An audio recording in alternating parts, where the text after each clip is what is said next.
Hey everybody, it's Neil. Check out what I have here. I have these pillows for the seat. I'm using one now. I've been using it for a little while, but let me tell you a little bit about it. I'm in the passenger seat, obviously, somebody else is driving. But this is it here. It's made kind of a leatherish kind of material, but it is breathable here. And when it came compressed and then it just opened right up. You can see here, it's got the little bungee, which makes it go around the seat. I can go and just show you guys here inside of it. It opens up.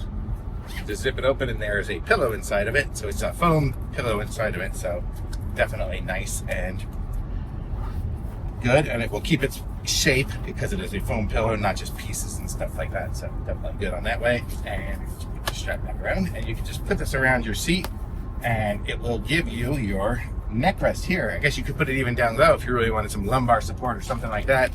It says 2-car neck pillow is what it is. So it came with 2 of them. You got one for the passenger, one for the driver.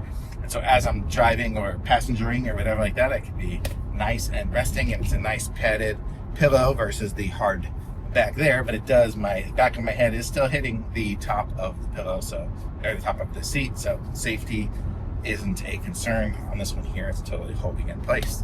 So if you need a car pillow to make your ride more comfortable, especially if you're going on a road trip and stuff like we are, this is the one. Thumbs up.